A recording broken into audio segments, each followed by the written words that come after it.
Hello बच्चों, good morning everyone. कैसे हैं आप सभी? स्वागत है आपका हमारे YouTube channel success with master ji पर। और हम यहाँ पे कर रहे हैं हिंदी व्याकरण। हिंदी व्याकरण के अंदर आज हम करेंगे संधि।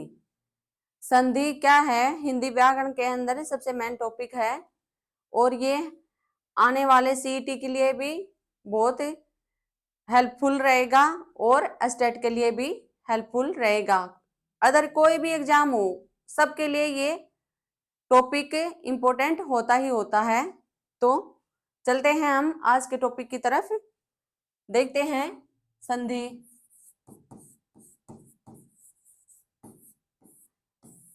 संधि क्या होती है? संधि पहले हम देखेंगे कि संधि शब्द का मीनिंग क्या होता है, मतलब कैसे टुकड़े करते हैं इसके हम। सम जमा धी। संधि के अंदर कौन सी संधि होती है? इसके अंदर व्यंजन संधि होती है भाई।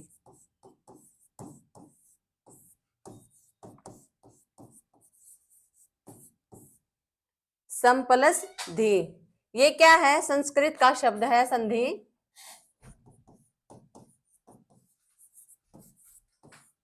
संस्कृत का शब्द है ये। संधि क्या होती है? दो वर्णों के परस्पर मेल से क्या बनती है? होने वाले परिवर्तन से संधि बनती है।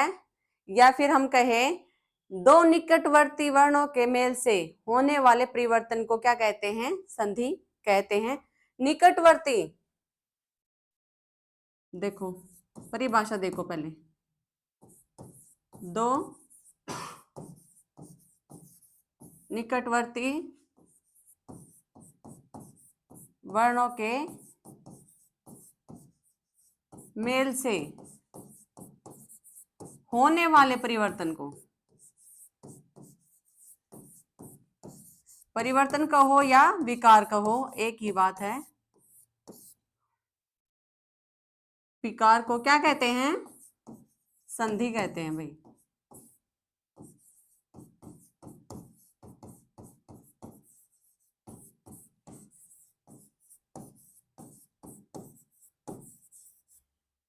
संधि की जरूरत क्यों पड़ी हमें हिंदी व्याकरण के अंदर? संधि की जरूरत इसलिए पड़ी क्योंकि इसको संधि में प्राय क्या होता है? शब्द का छोटा रूप दिखाया जाता है। अब देखिए, हिम प्लस आल्य, निकटवर्ती कही है ना, देखो ये लास्ट और ये पहला, तो संधि इनकी होगी भाई, इन शब्दों की। निकटवर्ती वर्णों के मेल से होने वाले परिवर्तन, परिवर्तन क्या हुआ? हिम प्लस आलय हिमालय, परिवर्तन ये हुआ। तो इसको क्या कहेंगे हम? दो निकटवर्ती वर्णों के मेल से होने वाले परिवर्तन को क्या कहते हैं? संधि कहते हैं। संधि किसकी होती है भाई? देखो तत्सम शब्दों की संधि होती है। तत्सम शब्दों की संधि होती है।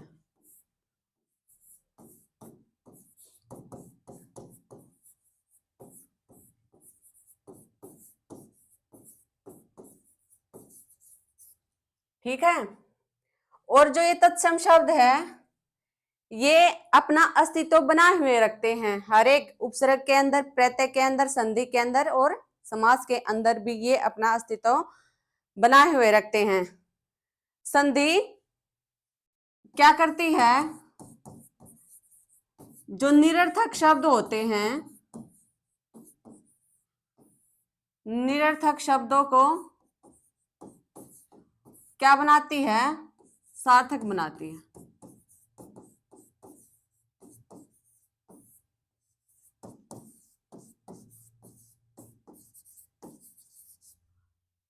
जैसे कोई भी निरर्थक शब्द है उसको क्या करती है? संधि सार्थक बनाती है। और संधि प्राय शब्द का छोटा रूप होता है।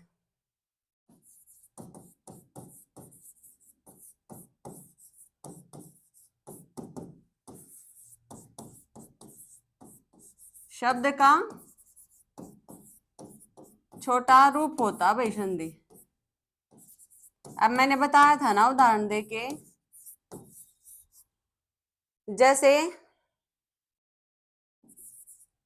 ये देखो, कोई भी शब्द ले लो, जैसे हमने लिया था हिमालय, या फिर ये ले लो युगंतर।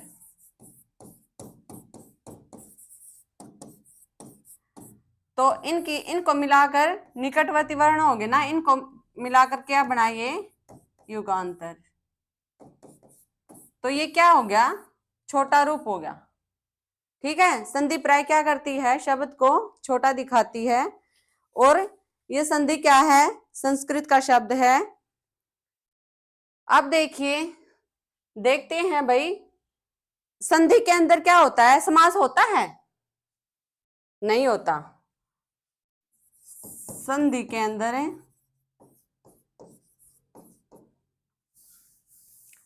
समास नहीं होता भाई,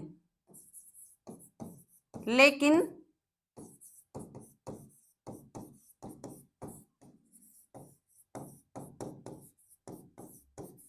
संधि के अंदर समास नहीं होता, लेकिन समास के अंदर संधि होता है।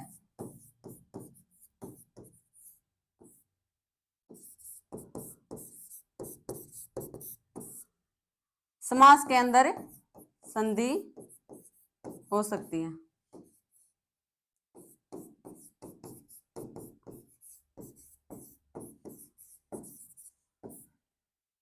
ठीक है, अब देखिए, देखते हैं संधि के कितने भेद होते हैं और कैसे होते हैं, कौन से भेद के कितने पार्ट होते हैं। अब चलते हैं हम आगे, संधि के भेद जानेंगे हम कितने होते हैं। पहला है स्वर संधि, दूसरा है व्यंजन संधि, तीसरा है विसर्ग संधि।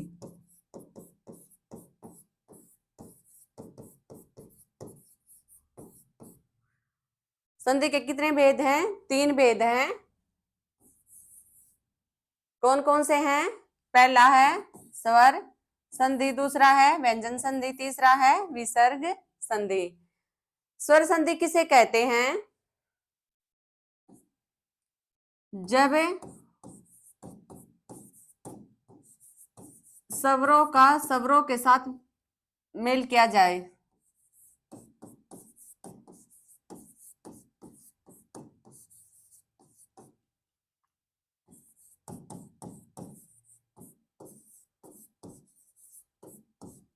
जब स्वरों का स्वरों के साथ मेल किया जाए, उससे होने वाले परिवर्तन को,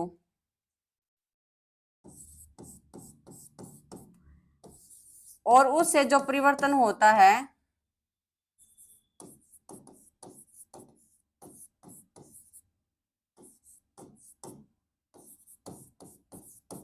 जो परिवर्तन होता है उसे क्या कहते हैं, स्वर संधि कहते हैं।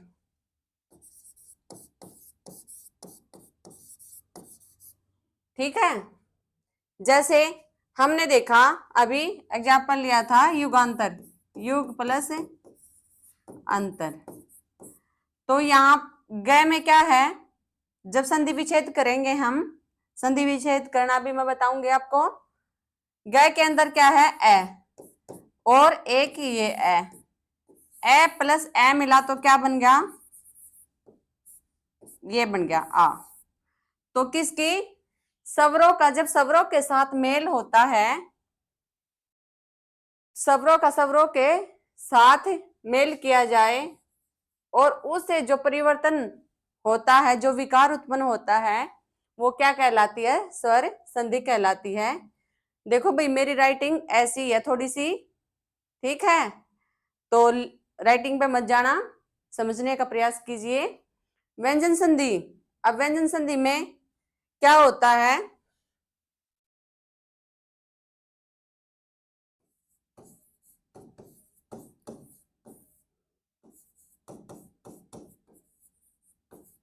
व्यंजन संधि के अंदर क्या होता है, जब व्यंजन का स्वर या व्यंजन के साथ मेल करते हैं और उससे जो परिवर्तन होता है,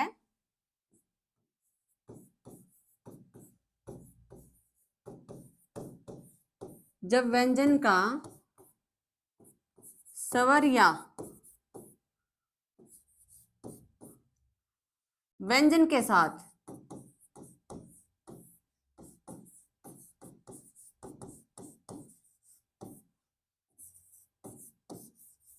मेल करने पर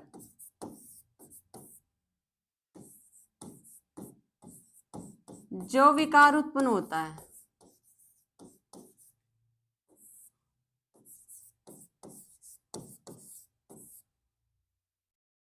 उत्पन्न होता है, तो क्या कौन सी संधि होती है,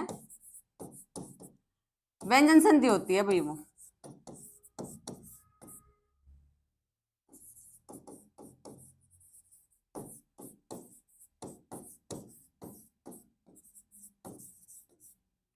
जैसे अभी एग्जांपल लिया था हमने, सम प्लस धी, ये क्या है, व्यंजन है, तो इससे क्या बना, संधि।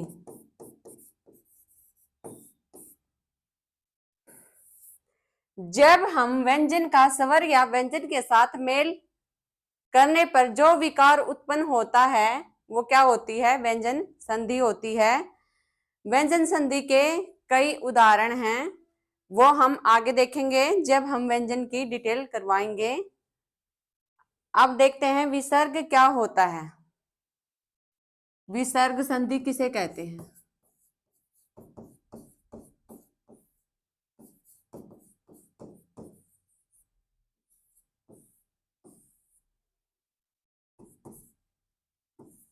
जब विसर्ग का स्वर व व्यंजन के साथ, स्वर या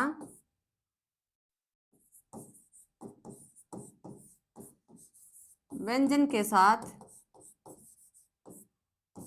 मेल करने पर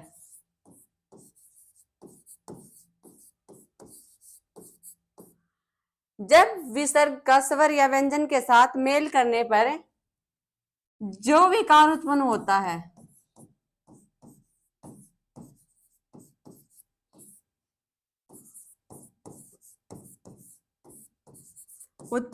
है, उसे क्या कहते हैं,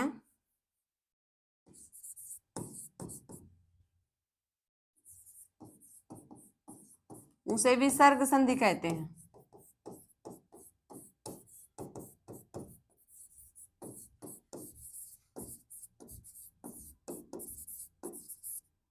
जैसे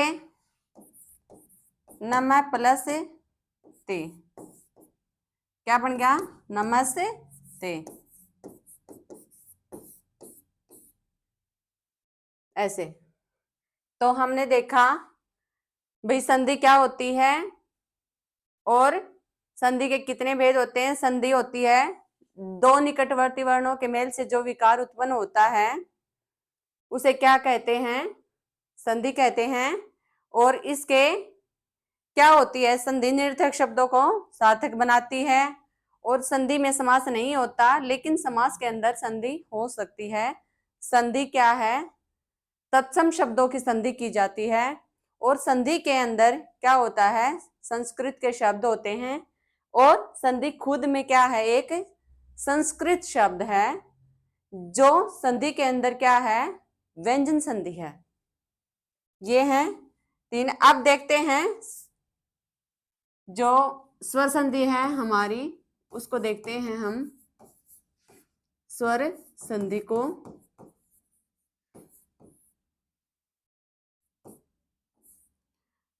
डेफिनेशन क्या थी इसकी, संधि की परिभाषा क्या थी, जब स्वर का स्वर के साथ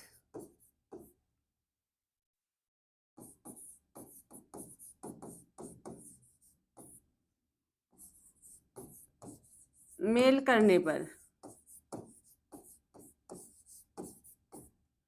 जो विकार उत्पन्न होता है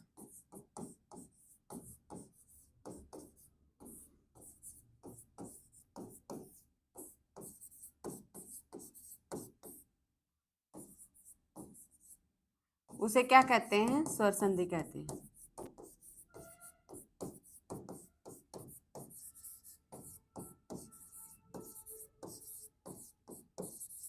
अब इसके भेद देखेंगे हम। कितने भेद होते हैं स्वर संधि के?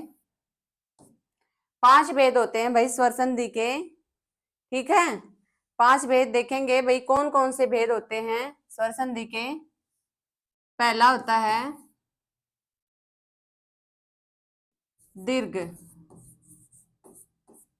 दूसरा दीर्घ संधि, दूसरा होता है गुण संधि, और तीसरी होती है वृद्धि संधि,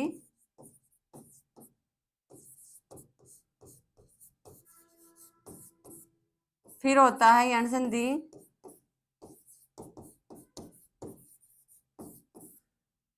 और अयादि संधि।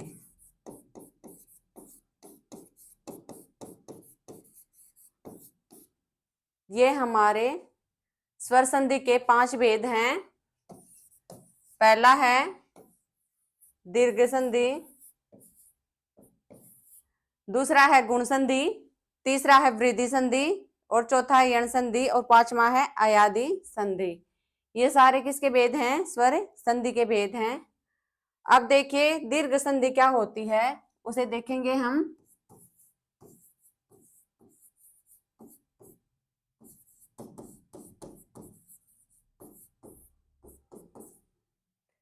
दीर्घ संधि के अंदर क्या आएगा? दीर्घ संधि उसे कहते हैं कि भाई जब भी हम दो सवर्ण को मिलाकर, यहां देखते हैं, जब सवर्ण स्वर को मिलाकर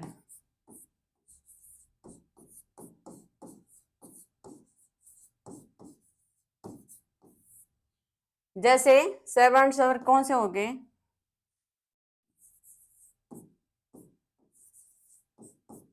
ए, आ, ई, उ, री। इनके साथ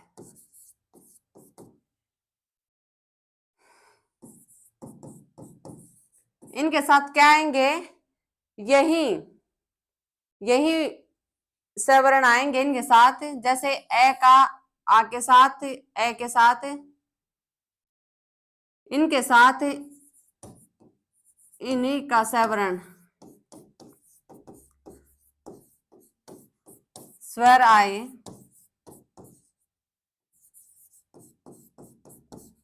तो वह दीर्घ हो जाता है।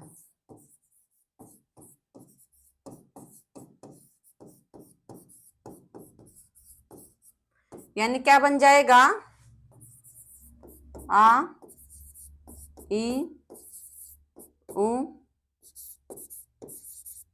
ये बन जाएंगे, यानी दीर्घ बन जाएंगे भाई।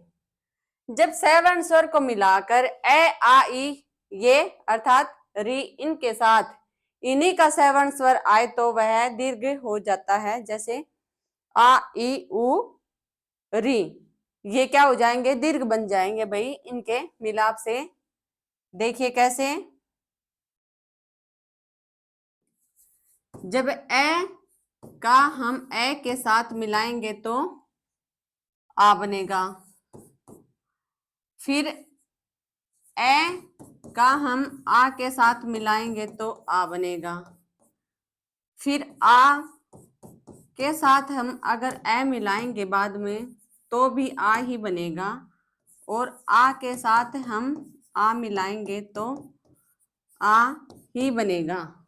ऐसे जब हम ए के साथ ए का मिलान करेंगे तो आ बनेगा, और ए के साथ आ का मिलान करेंगे तो भी आ बनेगा, ठीक है। और ए के साथ आ ए मिलाएंगे आ के साथ तो भी आ मिले बनेगा, और आ के साथ आ मिलाएंगे तो भी आ बनेगा। जैसे उदाहरण देखिए, अन प्लस अभाव, तो क्या बना, ये यहाँ पे क्या है, इसके अंदर ए है और ये क्या है, ए। जब इन दोनों का मिलान हुआ तो क्या बना, आ, अन्ना भाव, ठीक है। जब हमने ए का ए के साथ मिलान किया और उसको उनके आखिरी वर्ण को मिलाया, निकटवर्ती वर्ण है ये, तो क्या बना, ये अन्ना भाव बन गया। अन प्लस अभाव अन्ना भाव बन गया भाई। जैसे अगला है, ये देखिए,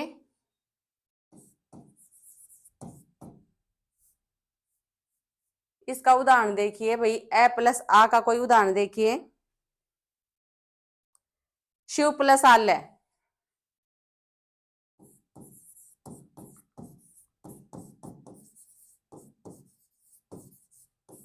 अब देखिए ये क्या है, ए है, और ये क्या है, आ। जब ये दोनों मिले तो क्या बन गया, ये यहाँ पे शिवालय, ठीक है। ऐसे ये ए यहाँ पे आ गया और आ ये यहाँ पे है, जब हमने इन दोनों को मिलाया तो क्या बना, हमारा आ ही बना। ये क्या बन गया हमारा, शिव प्लस आलय शिवालय।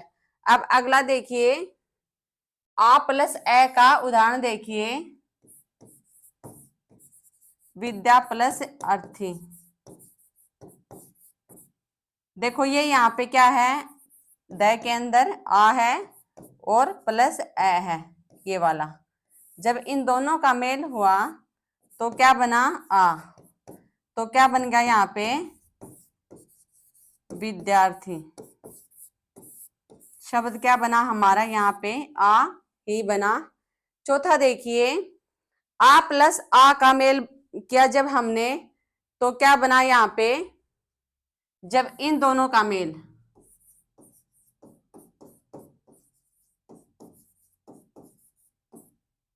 यहाँ पे क्या है, आ है और प्लस आ, तो क्या बनेगा, आ। क्या बन गया, महाशय, महाशय, ये बन गया भाई, ठीक है। क्या बना हमारे यहाँ पे, महाशय, आ बन गया ना, ये देखो ये आ बन गया। ऐसे ही हम संधि को जब विच्छेद करते हैं, ये विच्छेद करना ही है, ये क्या है, विच्छेद करना ही है। ये जो मैंने किए हैं ये संधि विच्छेद है और ये बन गई हमारी संधि। ऐसे हम इनका संधि विच्छेद करते हैं और संधि करते हैं। अब देखिए ए वाला हो गया हमारा कंप्लीट। अब ए के बाद क्या आता है, ई। ए आ के बाद क्या आता है, ई ई। ऐसे ही होंगे, इसमें क्या बनेगा, दीर्घ बन जाएंगे। ये ई मिला के क्या बना, ये ई। अब इस ई को जब हम इस ई में मिलाते हैं, देखिए तब भी क्या बनती है, ये ई बनती है। और जब हम इस ई के साथ इस ई का मेल करते हैं तो भी दीर्घ ही बनती है, ई बनती है। और इस ई का इस ई के साथ मेल करते हैं तब भी हमारी ये ही बनती है। यानी कि दीर्घ संधि क्यों नाम दिया गया यहाँ पर, दीर्घ संधि इसलिए, दीर्घ माने बड़ा होता है ना, तो यहाँ पे स्वर क्या बनेंगे, बड़े ही बनेंगे भाई। अब उदाहरण देखते हैं। अब देखिए ई का क्या है, गिरी प्लस इंद्र, तो क्या बन गया, गिरिंदर, ये बन गया। अब यहाँ पे देखो ई है ना, ये कौन से वाली ई है, ये वाली।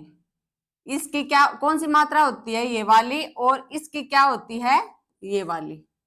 ठीक है, इसके अंदर ये ई निकाली और प्लस ये ई निकाली, तो क्या बन गई ये वाली ई। ठीक है, ऐसे मिलके क्या बनाइए यहाँ पे गिरीश, ये होगी ना यहाँ पे ई, ये वाली। अब अगला देखिए, गिरिंदर बन गया भाई, सॉरी। ठीक है, इंदर हमेशा ऐसे ही आएगा, कई बार हम कंफ्यूज हो जाते हैं, हमारा ऐसे ही बनेगा। अगला शब्द देखिए, ई ई क्या बनेगा, आप गिरी ले लियो, गिरी प्लस में ईश, तो क्या बन गया, गिरीश। यहां से छोटी ई निकाली और यहां से बड़ी ई निकाली, ये देखिए ये वाला, और क्या बन गई हमारी, ये वाली बन गई, जो कि ये यहाँ पे है, ये बन गया हमारा गिरीश। ऐसे ही हमारा दीर्घ के अंदर ऐसा ही होता है, छोटे का मेल करना हो या बड़े का मेल करना, लेकिन बनेगा हमेशा बड़ा ही। ठीक है, अब देखिए ई का, मही प्लस में इंदर, तो क्या बन गया यहाँ पे, महेंद्र। ठीक है, यहाँ पे क्या है, ये वाला ले रहे हैं अब हम, ये वाला बड़ी प्लस ई, इन दोनों ने मिलकर क्या बनाया, ये वाली दीर्घ बना दी भाई। ठीक है, अब देखिए अगला, ई प्लस ई मिलके बड़ी ई कैसे बनाती है, इसका उदाहरण रह गया ना, इस वाले का, इसका इसका चलो यहाँ पे देख लेते हैं हम।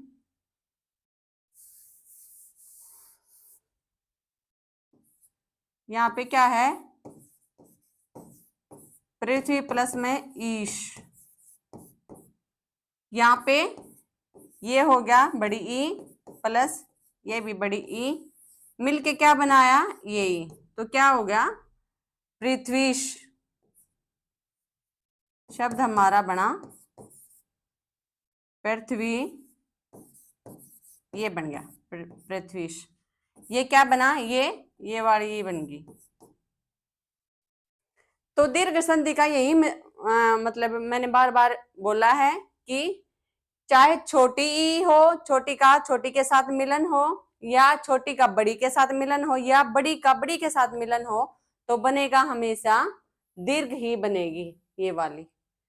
अब देखिए आगे, ऊ का ऊ के साथ कैसे, जब ऊ का ऊ के साथ मिलान करेंगे तो ये बनेगा ऊ, जब ऊ का इस ऊ के साथ मिलान करेंगे तब भी बनेगा ये ऊ, और तब इस ऊ का ऊ के साथ ऊ के साथ मिलान करेंगे तो बनेगा हमेशा दीर्घ, और इस ऊ का इस ऊ के साथ मिलान करेंगे तब भी बनेगा ये दीर्घ ही बनेगा। जैसे भानु प्लस उदय, एग्जाम्पल देखिए, भानु प्लस उदय, तो क्या बन गया ये भानुदय, ये बन गया ना। अब देखिए यहाँ पे क्या निकला, ये छोटा ऊ और ये छोटा ऊ मिलके क्या बना, ये बड़ा ऊ बन गया, जो कि ये है।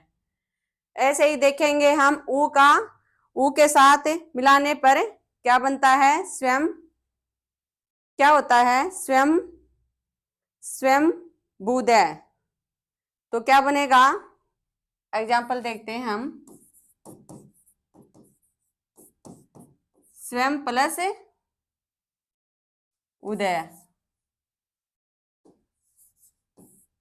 ठीक है, ये तो इसी का एग्जाम्पल हो गया। चलो और देखते हैं, एग्जाम्पल देखते हैं एक बार भाई क्या बनेगा।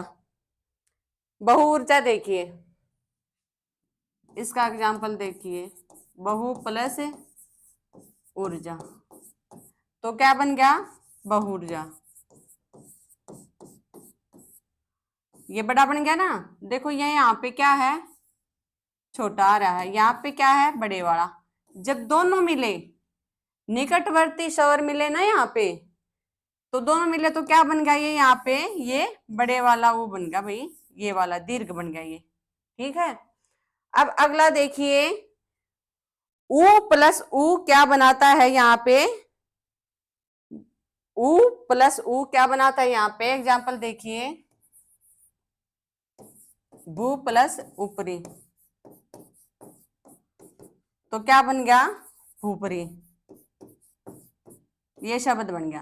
कैसे, इसमें क्या है, कौन सा है ये, यहाँ पे ये वाला ले रहे हैं ना अब, यहाँ पे हम उ प्लस ये वाला उ, जब दोनों मिले तो क्या बना, ये दीर्घ ही बना, ये वाला बना ना, यहाँ पे ऊपरी बन गया, ये वाला दीर्घ के उसमें चला गया। अब ऊ का जब हम मिलाप करेंगे तो क्या बनेगा, बड़ा ऊ ही बनेगा, यानी कि दीर्घ बनेगा। देखिए, सरयू प्लस उर्मी, तो क्या बन गया, यू सरयू में। ठीक है। देखो इसमें क्या है, ये यहाँ पे ऊ है और ये भी दीर्घ है, जब दोनों दीर्घ मिले तो ये बन गया ना, यहाँ पे ऊ दीर्घ ही बना, तो ये भी यहाँ पे क्या है, दीर्घ ही है।